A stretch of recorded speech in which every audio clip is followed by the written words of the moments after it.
এই লোকটা ভুল করে একটি এমন দ্বীপে পৌঁছে গিয়েছিল যেখানে চারিদিকে শুধুমাত্র সুন্দরী এবং তৃষ্ণার্ত মেয়েরা ছিল। মেয়েগুলো প্রথমবার একজন জীবিত পুরুষকে দেখছিল, আর দ্বীপের রানী তাকে পাওয়ার জন্য খুবই মরিয়া ছিল। যত সময় সে এই দ্বীপে থাকবে তত সময় সকল মেয়েরা তার দাসী হয়ে থাকবে। এটা ভেবেই সে উত্তেজনাতে পুনরায় অজ্ঞান হয়ে যায়। লোকটার ইচ্ছা না থাকা সত্ত্বেও তবুও তাকে এই দ্বীপে থাকতে হয়েছিল। প্রত্যেক দিন স্বামীর কর্তব্য পালন করতে করতে সে দুর্বল হয়ে গিয়েছিল। এই জন্য রানী তাকে প্রায় সময় জাদুই তেল দিয়ে মালিশ করে দিত, যার কারণে তার শরীরে পুনরায় দানবীয় শক্তি চলে আসত। কিন্তু এখন লোকটার মন ভরে গিয়েছিল। সে এখান থেকে যত তাড়াতাড়ি সম্ভব চলে যেতে চাইত। সমুদ্রের ওপারে তোর ঘর ছিল, যেখানে তার প্রিয় স্ত্রী এখনও তার অপেক্ষা করছিল।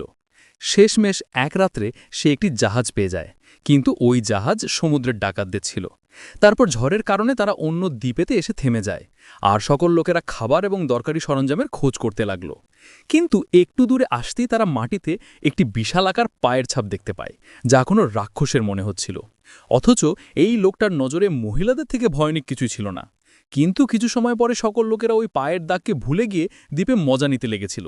তখনই তারা একটি গুহা খুঁজে পায়, যেখানে জঙ্গলি ভেড়াদের দল বন্দী ছিল। সকল লোকেরা উৎসাহের সঙ্গে ভেড়াগুলোকে বাইরে বার করছিল। ওই লোকটা সাইডে একটি বিশাল কুঠার দেখতে পায়, যা খুব বড় আর ভারী ছিল। সকল ডাকাতেরা ভেড়াগুলোকে পুড়িয়ে আনন্দের সঙ্গে খাচ্ছিল। কিন্তু তখনই তাদের পেছন থেকে একটি বিশাল আকার প্রতিচ্ছবি আসে, যা 50 ফুট লম্বা এক চোখওয়ালা রাক্ষসের ছিল। রাক্ষস গুহার মধ্যে মানুষের ভিড়কে দেখে তখনই গুহাকে বন্ধ করে দেয়। রাক্ষস তাদের নিজের ভোজন বানানোর জন্য প্রস্তুতি নিচ্ছিল, এবং তখনই সে একটি ডাকাতকে তুলে মুখের মধ্যে ঢুকিয়ে নিয়েছিল। কয়েক হাজার কিলোর এই রাক্ষস খুব শক্তিশালী ছিল, যাকে শুধুমাত্র বুদ্ধি দিয়েই হারানো যেতে পারত।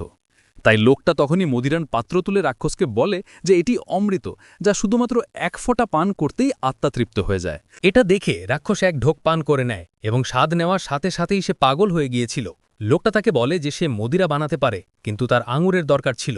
চালাক রাক্ষস তাদের গুহাতে বন্ধ করে নিজেই আঙুর নিয়ে আসে। এরপরে সামুদ্রিক ডাকাতেরা গুহাতে মদিরা বানাতে লেগে যায়। আঙুরের নেশাল গন্ধ শুনে দানবের লালা ঝরতে লেগে গিয়েছিল।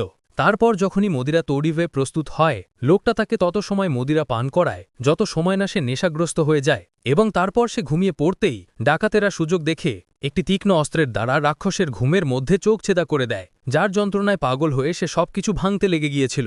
আর এদিকে সুযোগ দেখে সকল ডাকাতেরা ভেড়া নিয়ে গুহা থেকে বেরিয়ে পালিয়ে যায়। কিন্তু দুর্ভাগ্যক্রমে তাদের জাহাজটি ভেঙে পড়েছিল। লোকটা যখন দ্বীপে এগিয়ে গিয়ে দেখে তো সিংহ এবং হরিণ একসাথে জলপান করছিল, যা দেখে লোকটা অবাক হয়ে যায়। আর যখনই সে ঘুরে পেছনে দেখে তো সকল ডাকাতেরা অদৃশ্য হয়ে গিয়েছিল। তখনই ওইখানে একজন সুন্দরী মহিলা আসে, যে নিজেকে পরী বলে পরিচয় দিচ্ছিল।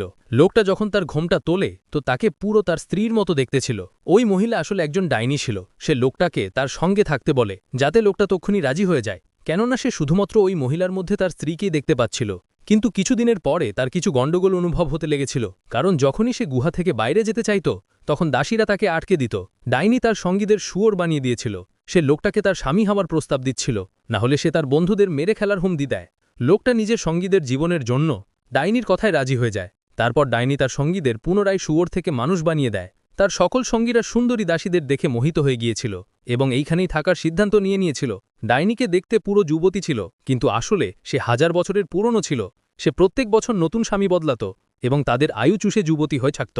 দাসীরা প্রত্যেক দিন লোকটাকে জাদুই ওষুধ দিত, যাতে সে দুর্বল না হয়ে যায়। কিন্তু লোকটা লুকিয়ে ওইখান থেকে পালানোর জন্য নৌকা বানাচ্ছিল, কারণ ডাইনিকে হতে পারে তার স্ত্রীর মতো দেখতে, কিন্তু তার স্ত্রী তো ছিল না। কিন্তু দুর্ভাগ্যক্রমে সে কোথাও পালিয়ে যেতে পারে না। তারপরে কিছু বছরের মধ্যেই ডাইনি তাকে বৃদ্ধ করে দিয়েছিল, যার পরে সে তাকে শহরে ছেড়ে দিয়ে একজন নতুন স্বামী খুঁজে নেয়। লোকটার ভিক্ষা চাওয়ার মতো অবস্থা হয়ে গিয়েছিল। তাকে দেখে পুরানো ডাকাতেরা তার মজা ওড়াতে লেগেছিল। তখনই ওইখানে একজন সাদা পরী আসে, যে একজন প্রতিভাশালী মানুষের খোঁজ করছিল। সে বলে যে এই ধনুকে দড়ি বেঁধে দেবে, সে অমর হয়ে যাবে। সকল লোকেরা চেষ্টা করে, কিন্তু কেউই দড়ি বাঁধতে পারে না। তখনই ওই লোকটা এসে ধনুকে দড়ি বাঁধার চেষ্টা করে, যাকে দেখে ওইখানে থাকা সকলে হাসতে লেগেছিল। কিন্তু যখনই সে ধনুকে দড়ি বেঁধে দেয় তো ডাকাত সর্দার তাকে মারার জন্য আকুল হয়ে যায়। কিন্তু এখন লোকটা অমর হয়ে গিয়েছিল। তার যন্ত্রণায় ভরা কাহিনী শুনে সাদা পরী কান্নায় ভেঙে পড়েছিল। এমন অদ্ভুত রহস্যময় ভিডিও দেখতে ফলো করে রাখো, আর ভিডিওটা ভালো লাগলে অবশ্যই একটা লাইক করে দিও।